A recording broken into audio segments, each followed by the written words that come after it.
नमस्कार, मैं हूं पूजा सिंह और आप देख रहे हैं हमारा उत्तराखंड का ये खास बुलेटिन। चलिए बुलेटिन की शुरुआत करेंगे आज की कुछ खास बड़ी खबरों के साथ। मुख्यमंत्री पुष्कर सिंह धामी ने वडोदरा में आयोजित एक विशेष कार्यक्रम में शिरकत की। कार्यक्रम के दौरान सीएम धामी सरदार गाथा में शामिल हुए। तो वहीं जहां उन्होंने सरदार वल्लभ भाई पटेल के जीवन, संघर्ष और राष्ट्र निर्माण में उनके योगदान को नमन किया। सीएम धामी ने अपने संबोधन में कहा कि सरदार पटेल की एकजुट भारत की परिकल्पना आज देश को मजबूत नेतृत्व और विकास का मार्ग दिखा रही है। उन्होंने गुजरात मॉडल की सराहना करते हुए उत्तराखंड में भी विकास, पर्यटन और निवेश के नए अवसरों पर बल दिया।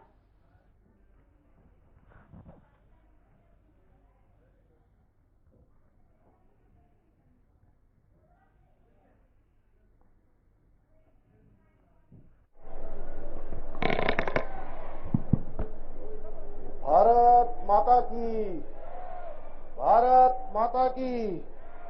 सरदार वल्लभ भाई पटेल अमर रहें, सरदार वल्लभ भाई पटेल अमर रहें।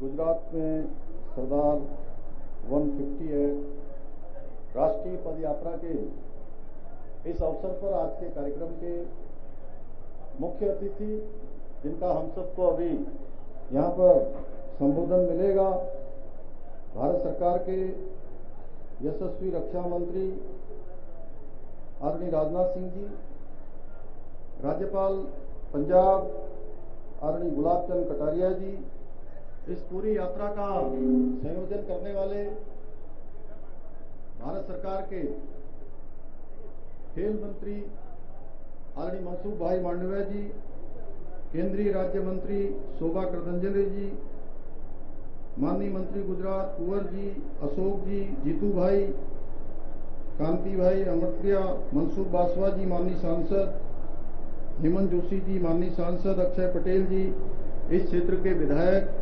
जयंती गौड़िया जी पूर्व मंत्री एवं सभी हमारे जनप्रतिनिधिगण, सभी इस यात्रा में शामिल भाइयों एवं बहनों, उपस्थित मेरे सभी नौजवान साथियों, बड़ी संख्या में आए हुए हमारे सभी छात्र छात्राएं, विद्यार्थीगण, अनेक यात्रा के सहयात्री, मैं सबसे पहले आज के इस अवसर पर एक भारत श्रेष्ठ भारत की भावना को साकार करने वाले राष्ट्र के लौह पुरुष भारत रत्न सरदार वल्लभ भाई पटेल जी को समस्त उत्तराखंड वासियों की ओर से, देवभूमि वासियों की ओर से भावांजलि अर्पित करता हूं।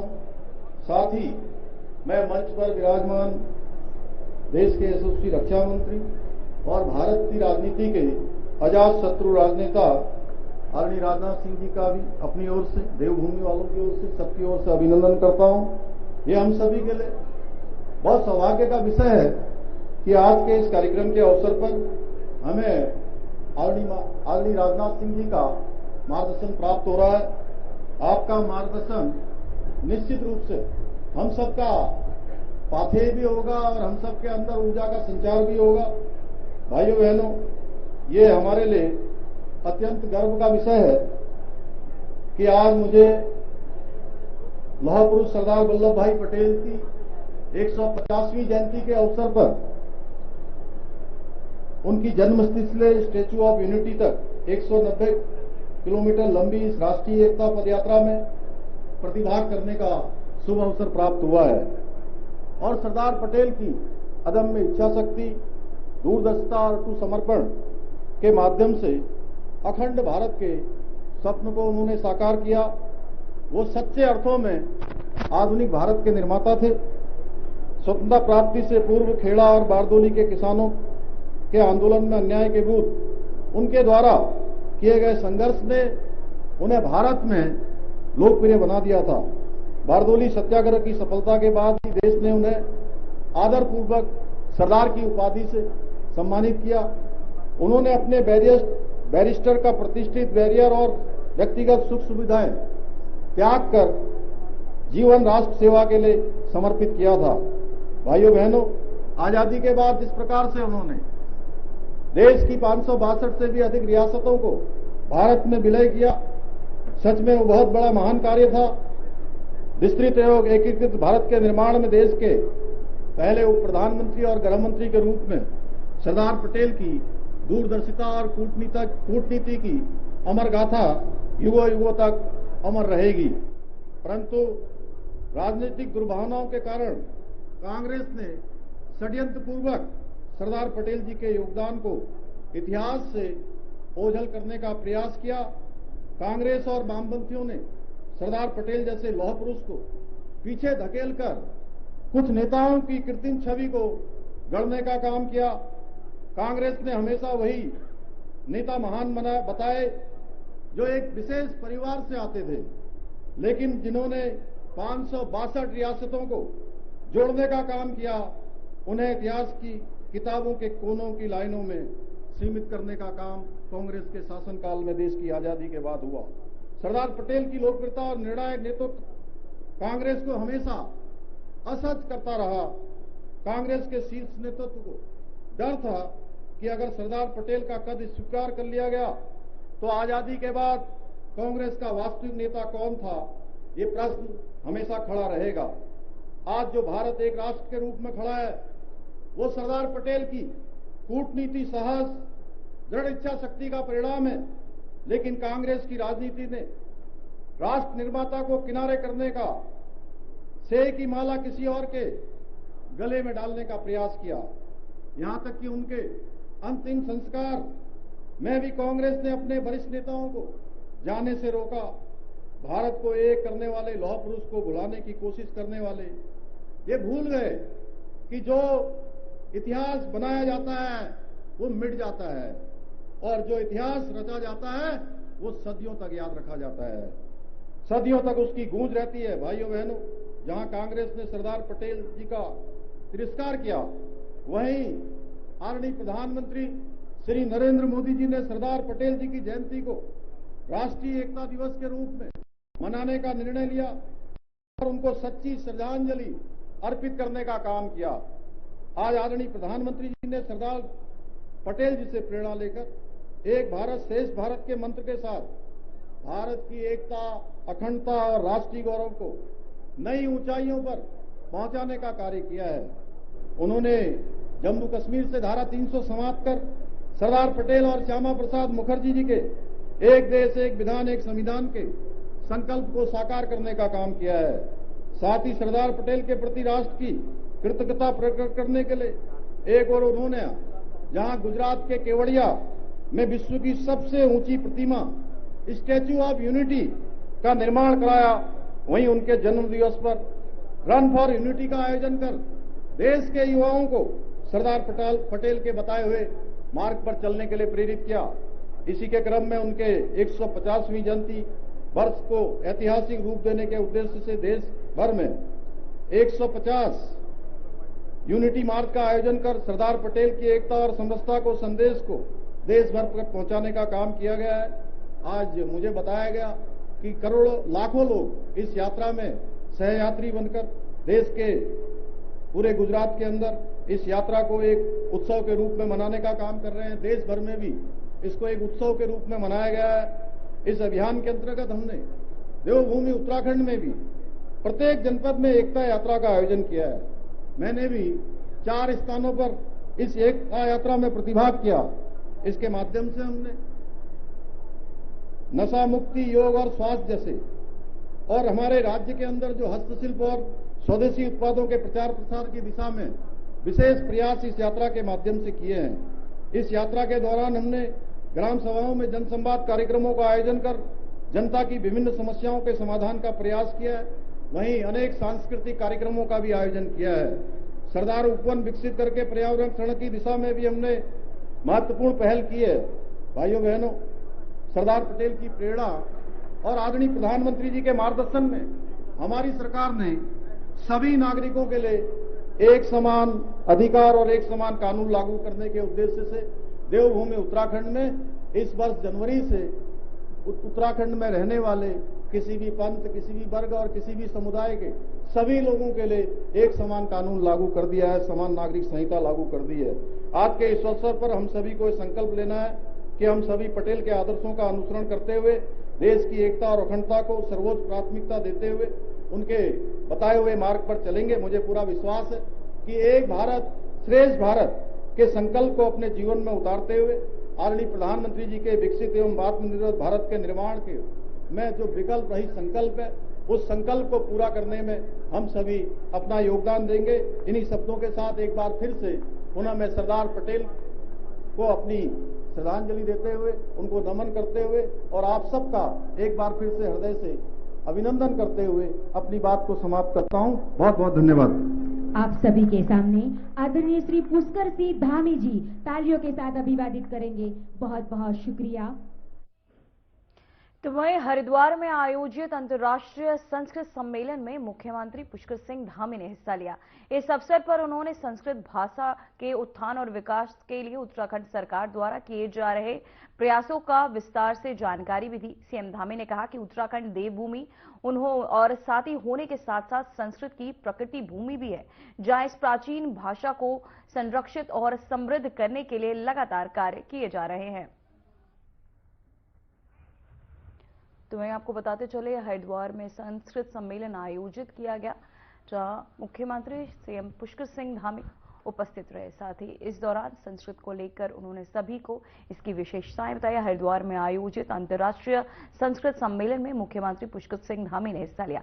इस अवसर पर उन्होंने संस्कृत के उत्थान को लेकर और साथ ही आपको बताते चले, सीएम धामी ने कहा कि उत्तराखंड देवभूमि होने के साथ साथ संस्कृत की प्राकृतिक भूमि भी है, जहां इस प्राचीन भाषा को संरक्षित और समृद्ध करने के लिए लगातार कार्य किए जा रहे हैं।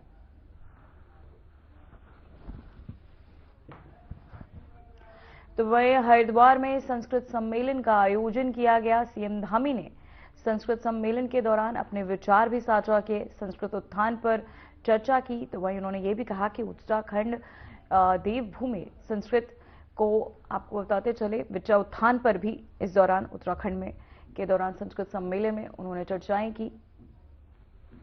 तो वहीं संस्कृत उत्थान पर सीएम पुष्कर सिंह धामी ने की चर्चाएं। सीएम धामी ने संस्कृत को लेकर अपने विचार लोगों के समक्ष साझा किए, साथ ही संस्कृत के महत्व को भी लोगों को बताते नजर आए इस कार्यक्रम के दौरान। और साथ ही आपको बता दें, हरिद्वार में संस्कृत सम्मेलन कार्यक्रम आयोजित किया गया था, जहां सीएम पुष्कर सिंह धामी उपस्थित रहे। हरिद्वार में आयोजित इस सम्मेलन में सीएम ने हिस्सा लिया। इस अवसर पर उन्होंने संस्कृत भाषा के उत्थान और विकास के लिए उत्तराखंड सरकार द्वारा किए जा रहे प्रयासों की विस्तार से जानकारी दी। सीएम धामी ने कहा कि उत्तराखंड देवभूमि होने के साथ साथ संस्कृत की प्राकृतिक भूमि भी है, जहां इस प्राचीन भाषा को संरक्षित और समृद्ध करने के लिए लगातार कार्य किए जा रहे हैं।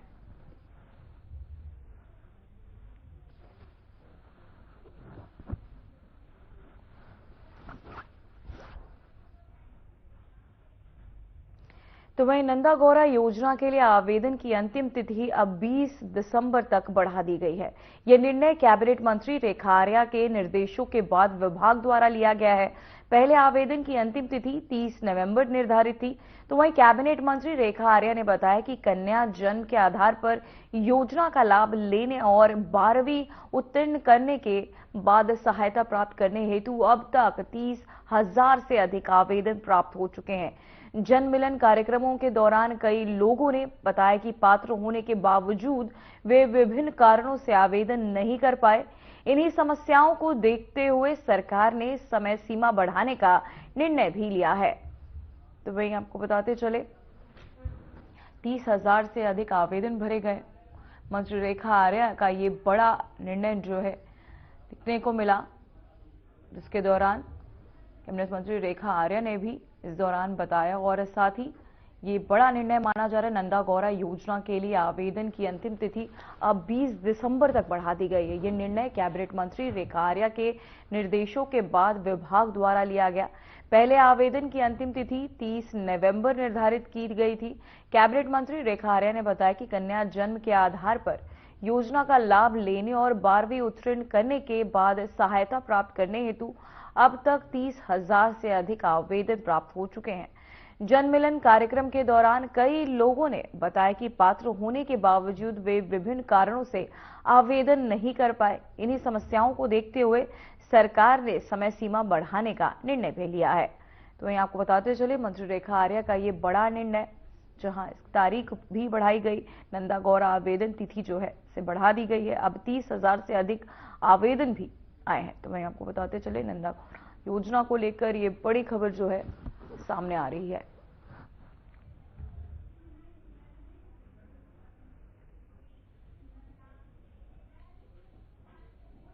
तो वहीं रुड़की में जैन समाज के तत्वाधान में आयोजित पंच कल्याण प्रतिष्ठा महोत्सव के तहत तीर्थकर भगवान ऋषभदेव के जन्म कल्याणक और महोत्सव का भव्य आयोजन किया गया, जहां जन्मोत्सव के उपलक्ष्य में जैन समाज द्वारा नगर में भगवान ऋषभदेव की भव्य शोभा यात्रा निकाली गई, जिसमें हजारों श्रद्धालु शामिल हुए। गाजे बाजे, नृत्य और भक्ति गीतों के साथ श्रद्धालुओं ने बड़े उत्साह और श्रद्धा के साथ उन्हें अपने आराध्य प्रभु का जन्म उत्सव मनाया। वहीं शोभा यात्रा में विधिवत धार्मिक झांकियों और संस्कृति की झलक भी पूरे शहर में आध्यात्मिक वातावरण बना दिया। तो मैं आपको बताते चले, रुड़की में भव्य जन्म उत्सव मनाया गया, जहां जैन समाज ने निकाली शोभा यात्रा। वहीं मुनि ऋषि प्रणमय सागर का ये संदेश जो है देखने को मिला।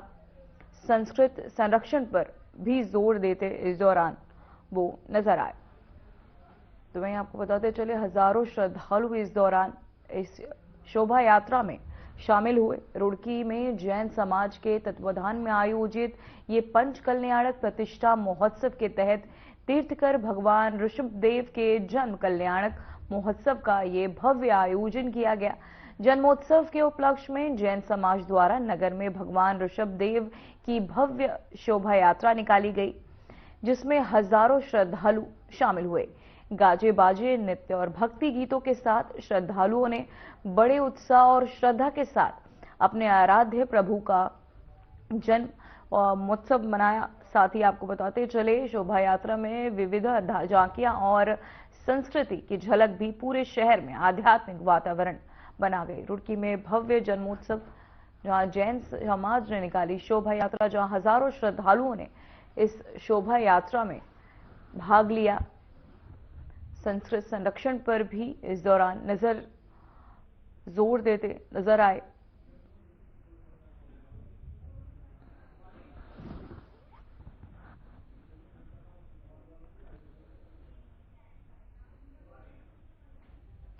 तो वहीं उत्तराखंड में यूकेएसएससी पेपर परीक्षा लीक मामले को लेकर जांच कर रही है सीबीआई ने बॉबी पवार से लंबी पूछताछ पूरी कर ली है। सीबीआई ऑफिस में ये पूछताछ करीब 9 घंटे तक चली, जिसमें जांच अधिकारियों ने उनसे मामले से जुड़े कई महत्वपूर्ण बिंदुओं पर जानकारी ली। बॉबी पवार वही व्यक्ति है जिसने पेपर लीक मामले को सबसे पहले सोशल मीडिया पर उजागर किया था। उनकी ओर से साझा की गई सूचनाओं ने इस घोटाले को राज्य भर में बड़ा मुद्दा बनाया, जिसके बाद जांच की बागडोर सीबीआई को सौंपी गई। सीबीआई अधिकारियों ने पवार से उन सभी पहलुओं पर सवाल किए जिनके आधार पर उन्होंने पेपर लीक की जानकारी सार्वजनिक की थी। तो वहीं आपको बताते चले, पेपर लीक मामले में बड़ा मोड़, जहां बॉबी पवार से सीबीआई ने पूछताछ की। साथ ही इस पूछताछ के दौरान कई अहम सवाल भी सीबीआई द्वारा पूछे गए। यूकेएसएससी पेपर लीक का ये पूरा मामला जहां सीबीआई जांच कर रही है, बॉबी पवार से लंबी पूछताछ की गई। इस दौरान सीबीआई ऑफिस में ये पूछताछ करीब 9 घंटे तक चली, जिसमें जांच अधिकारियों ने उनसे मामले से जुड़े कई महत्वपूर्ण बिंदुओं पर जानकारी ली। बॉबी पवार वही व्यक्ति है जिन्होंने पेपर लीक मामले को सबसे पहले सोशल मीडिया पर उजागर किया। उनकी ओर से साझा की गई सूचनाओं ने इस घोटाले को राज्य भर में एक बड़ा मुद्दा बना दिया, जिसके बाद जांच की बागडोर सीबीआई को सौंपी गई थी। सीबीआई अधिकारियों ने पवार से उन सभी पहलुओं पर सवाल किए जिनके आधार पर उन्होंने पेपर लीक की जानकारी सार्वजनिक की थी।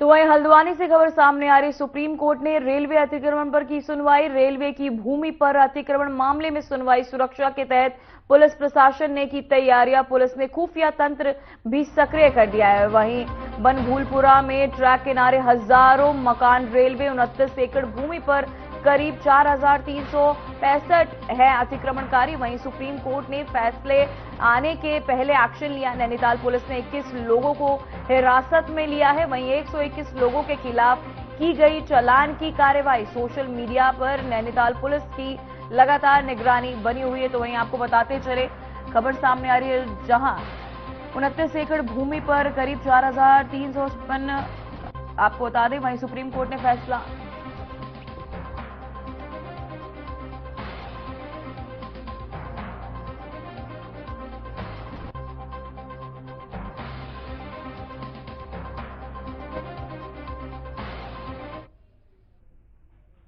तो वहीं टनकपुर से खबर सामने आ रही है जहां मुख्य सचिव आनंद वर्धन ने किया निरीक्षण। टनकपुर बैराज, शारदा घाट, करोड़ा नाला का निरीक्षण किया। वहीं बूम घाट, बाटना घाट क्षेत्र का भी स्थलीय निरीक्षण किया। विकास एवं बाढ़ सुरक्षा कार्यों की प्रगति भी देखी। तो वहीं आपको बताते चले, मुख्य सचिव आनंद वर्धन ने टनकपुर बैराज, शारदा घाट और किरोड़ा नाला की विस्तृत निरीक्षण किया। इस दौरान उन्होंने स्थानीय अधिकारियों के साथ स्थलीय समीक्षा की और बूम घाट और बाटना घाट क्षेत्र में चल रहे विकास और बाढ़ सुरक्षा कार्यों की प्रगति का भी जायजा लिया। मुख्य सचिव के निर्देश दिए कि बाढ़ सुरक्षा और तटबंध निर्माण कार्यों में किसी भी प्रकार की देरी बर्दाश्त नहीं की जाएगी।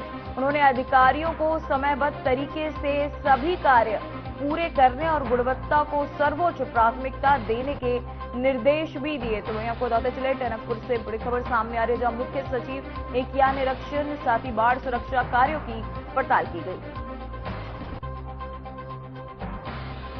देखिए, ये क्षेत्र जो माननीय मुख्यमंत्री जी की एक विजन है कि हम पूरा एक रिवर फ्रंट डेवलपमेंट करें, प्लस यहाँ पे हम उस तरह की एक्टिविटीज़ भी करें इको टूरिज्म के, प्लस जो सिटी का ड्रेनेज है वो भी सुव्यवस्थित करें, प्लस जो फ्लडिंग या उस तरह के होती है घटनाएं उसको भी हम उसकी रोकथाम करें। तो अभी उसी पे काम चल रहा है। सभी विभिन्न एजेंसीज, विभिन्न विभाग उस पर काम कर रहे हैं के पन्नों में गुम हो जाएं।